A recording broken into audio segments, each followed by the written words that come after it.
What's up, folks? It's Dr. Remy LeBone. I'm coming at you once again from the X-Lair to provide you my brief thoughts on the Defenders, Episode 4, Season 1.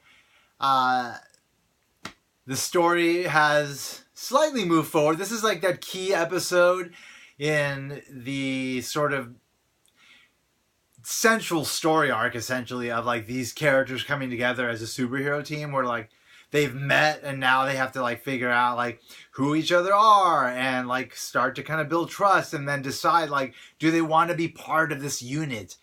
And it was I thought really captivating, like the whole like each character's sort of journey into this world, like all very different, and now we see that sort of play out in their decisions to either help or not. Luke Cage, very easy to help. Obviously, Matt Murdock is the one that's very conflicted, right? Like he's given up being Daredevil, and now he's kind of being sucked in, and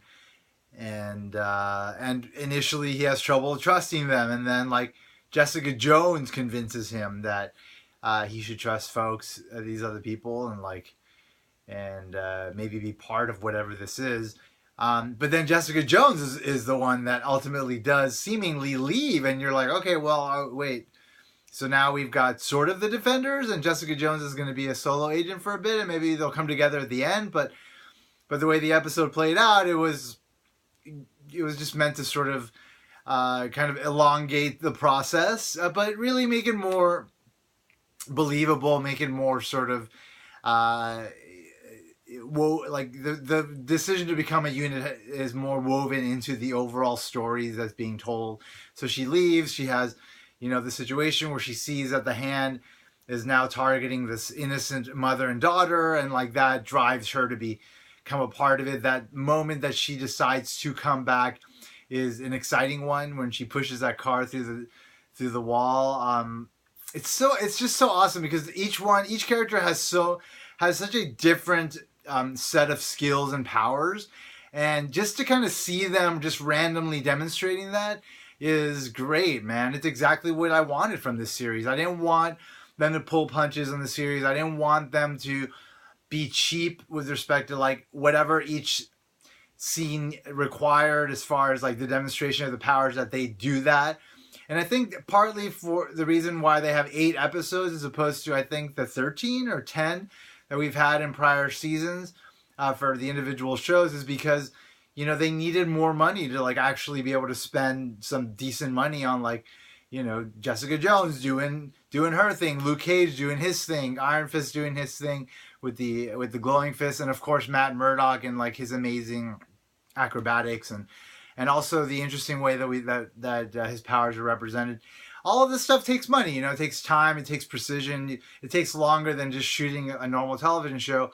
And, they decided they were going to spend the money, and it's great. So you keep getting those great sort of moments of power demonstration, and like, obviously, again, we're in the middle, so we haven't crescendoed yet. So we're going to keep getting more and more of that, which is what we wanted from this. Like, we wanted these 4 super powered beings. I was going to call them heroes, but they're not all quite hero. They are individually heroes, but like some of them don't want to acknowledge it.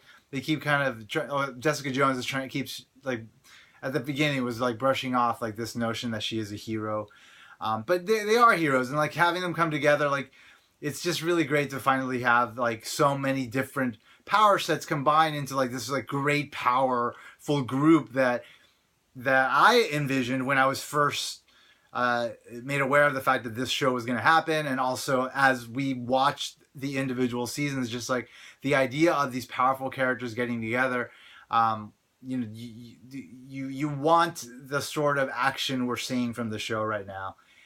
So everything has a lot of weight, it has a lot of dramatic weight, it feels really organic. Everything feels organic to the story, it doesn't feel forced. And I'm just liking where it's going. And like this last sequence in the restaurant and also like this, all the stuff with Sigourney Weaver is fantastic. And also with Elektra, really understanding the other side, like Sigourney Weaver mentioned a few episodes back that like her the only thing that she wants is not to feel the emptiness of being dead again. So that is essentially what's driving her, like this need to stay alive. In this episode, we find out that her and Mrs. Gao and like a few other the folks that we've seen are all the five fingers of the hand. They're the ones that were cast out from Kunlun because they wanted to be immortal as opposed to using the chi to help people. So now we're finally getting like, you know, the big picture of like who the hand is, what their roles are. You know, we've been following the hand since the first season of Daredevil, I think. I'm pretty sure. Yes, Mrs. Gao was in that. So it's all been kind of building up to this series that we're seeing now, and like it's cool how we're seeing now all the information kind of flowing out the way it should be. You know, like we should be given answers at this point. And if they're gonna do like a second phase, let's say, of the shows, which they are, like because they're currently producing Jessica Jones, they're doing Iron Fist season 2, Luke Cage as well, and Daredevil also, and of course Punisher. Like there's got to be some new threat. Like it can't be like the hand again. Like they've got to build something else up so that then we can again culminate that in the Defender season 2. So I'm glad that this is you know, basically being what it should be, which is like a proper confluence of all the events into this series that like gives us all the information we wanted from all the sort of loose ends that were left hanging on all the old the prior series that came prior to this one that led to it and us watching it now, and it's fucking dope.